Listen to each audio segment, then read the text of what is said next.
అభి అలాగే బాబీ వాళ్ళిద్దరూ కూడా రోషిని వాళ్ళ ఇంటి దగ్గర నుండి వాళ్ళ ఇంటికి వెళ్ళిపోతూ ఉంటారు. ఇక అభి అయితే కారులో అలా వెళ్తూ వెళ్తూ ఇలా ఆలోచిస్తూ ఉంటాడు. అసలు ఏంటి ఆ అమ్మాయి ఎవరు, ఎందుకు అలా ప్రవర్తిస్తుంది, అసలు తనకేమీ తెలియదు అన్నట్టుగా నటిస్తుంది అనుకున్నాను. కానీ ఇలా పర్ఫార్మెన్స్ ఇచ్చేసింది ఏంటి, బాబీ ఏదో తన సొంత తల్లి అన్నట్టుగా, తన సొంత కొడుకు తనే అన్నట్టుగా నటిస్తుందేంటి, అసలు ఈ అమ్మాయి ఇదంతా ఎందుకు చేసింది, తనకి ఇదంతా కూడా ముందే తెలుసా, కొంపదీసి స్వర దగ్గరుండి ఆ అమ్మాయిని నడిపిస్తుందా ఏంటా, అసలు ఏం జరుగుతుంది అని చెప్పి అభి అనుకుంటూ ఉంటాడు.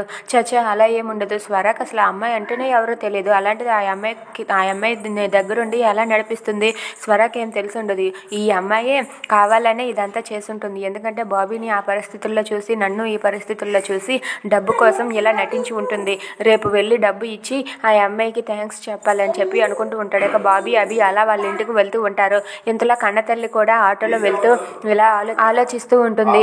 అసలు ఏంటి ఆ అమ్మాయి ఎవరు, బాబీ అభి వెళ్ళగానే చెప్పు తీసుకొని కొడుతుంది అనుకున్నాను, కానీ ఇలా సమాధానం ఇచ్చిందేంటి, తన బాబీకి సొంత తల్లిలాగానే మాట్లాడిందేంటి, ఏంటి భగవంతుడా ఇది, ఎంతకాలం నన్ను ఇలా ఆడుకుంటావు, నాతో ఇంకెంతవరకు ఆడుకుంటావు చెప్పు, నా కొడుకుని నాకు ఎప్పుడు దగ్గర చేస్తావు, ఇప్పుడు కొత్త తల్లిని సృష్టించావేంటి, అసలు ఏం జరుగుతుందో నాకు అస్సలు అర్థం కావటం లేదు, ఆ అమ్మాయి ఏదో సొంత తల్లి అయినట్లుగానే మాట్లాడుతుంది, బాబీని ఇంకెంత బాధ పెడతావు, నన్ను నా కొడుక్కి ఇంకెంత దూరం చేస్తావని చెప్పి కన్న తల్లి అయితే చాలా బాధపడుతూ ఉంటుంది. ఇక బాబీ అయితే అలా సరదాగా వాళ్ళ ఇంటికి వెళ్తూ ఉంటాడు. If you like this video please like, share and subscribe.